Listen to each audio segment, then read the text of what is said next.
du dévoilement, Majla, de l'essence. C'est de la pureté du vin que jouit l'essence en toi. Toute union hors d'elle n'est que dispersion.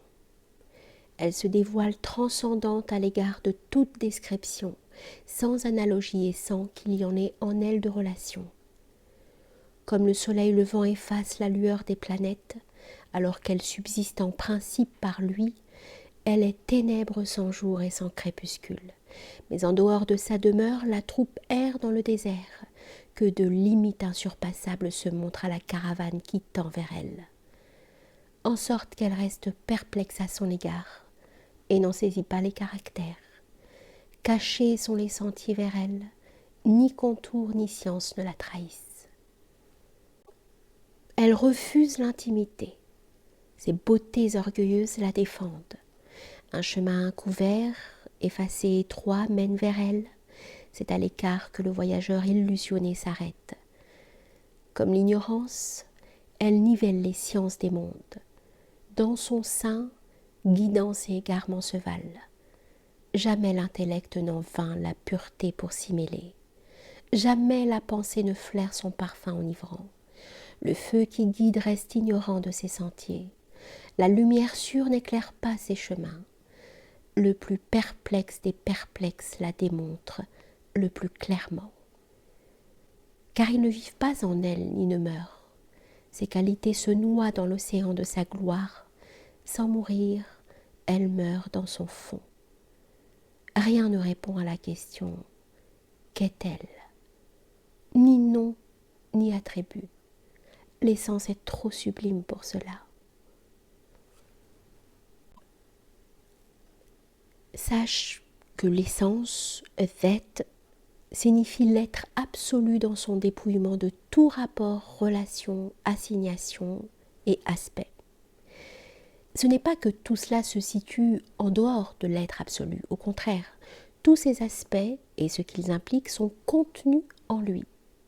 Ils ne s'y trouvent ni individuellement, ni comme rapport, mais ils sont essentiellement l'être absolu.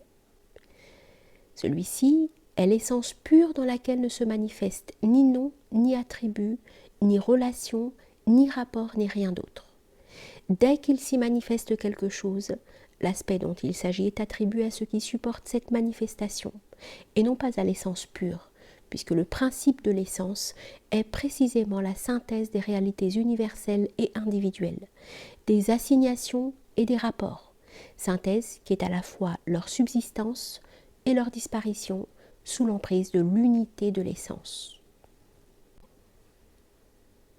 Lorsqu'on envisage dans celle-ci une qualité ou un nom ou un attribut quelconque, c'est toujours en vertu de tel point de vue que cette qualité existe et non pas dans l'essence comme telle. Pour cela, nous disons que l'essence est l'être absolu. Nous ne disons pas qu'elle est l'être ancien ni l'être nécessaire pour éviter toute condition qui la limiterait. Cependant, on sait bien que l'essence n'est autre que l'essence dont l'être est nécessaire et ancien. Notre expression « être absolu » n'indique aucune condition, puisque la signification du mot « absolu » est précisément de nier toute condition.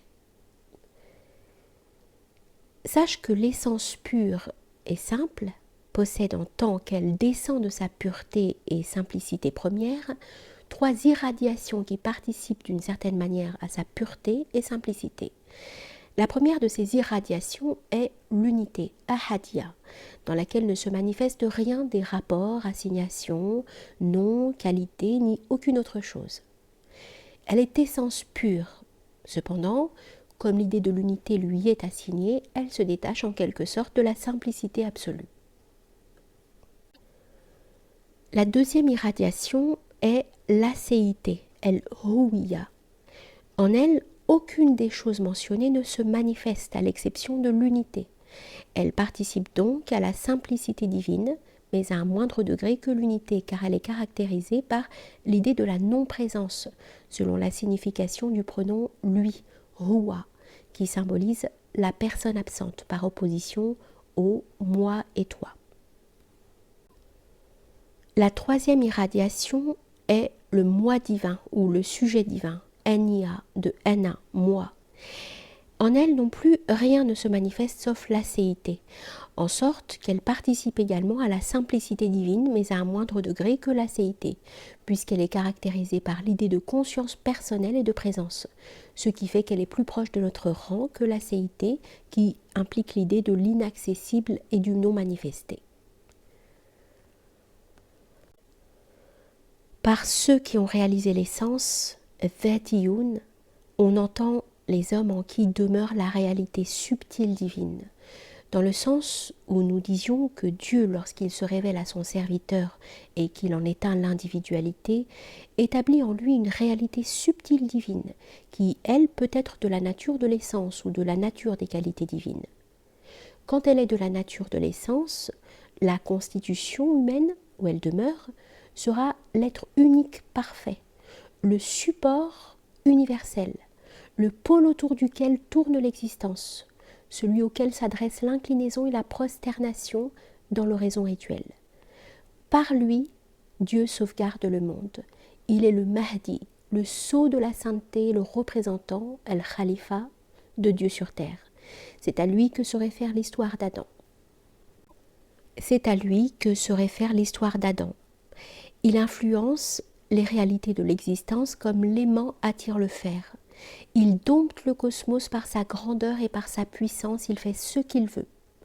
Aucune chose ne lui est cachée, et ceci parce que la réalité divine subtile qui demeure dans ce sein est essence pure, libre de toute condition divine ou créaturielle, en sorte que rien ne l'empêche d'accorder à chaque degré des existences divines ou créer la réalité qu'il a. Car ce qui pourrait empêcher l'essence de s'identifier aux réalités n'est qu'une condition quelconque, divine ou créaturielle, qui lui serait imposée. Or, aucune contrainte n'existe, puisqu'elle est essence pure. Toute chose s'y trouve en acte et non pas en puissance seulement. Dès lors qu'il n'y a pas d'empêchement, car les choses sont contenues dans les essences des êtres, tantôt en puissance et tantôt en acte, suivant les conditions limitatives.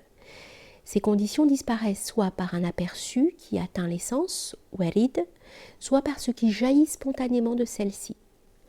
En fait, les conditions limitatives peuvent être dissoutes par un état spirituel, par une intuition instantanée, par une qualité ou encore par d'autres actualisations de cet ordre.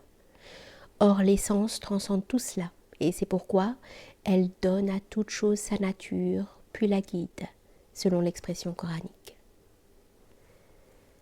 Si les hommes de Dieu n'étaient pas individuellement exclus du dévoilement de l'unité, Ahadiyya, et à plus forte raison du dévoilement de l'essence, nous pourrions parler de l'essence en décrivant d'étranges états de révélation et en donnant de merveilleuses preuves divines essentielles, pures, de toute apparition ou interférence des noms et des qualités ou de toute autre chose.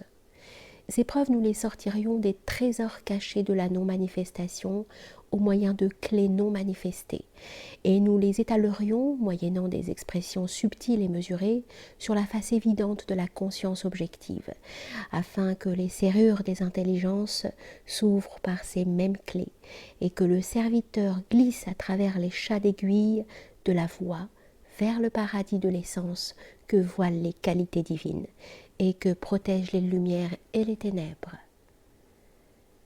Dieu guide vers sa lumière quiconque il veut. Dieu donne des symboles pour les hommes, et Dieu connaît toutes choses. Citation coranique.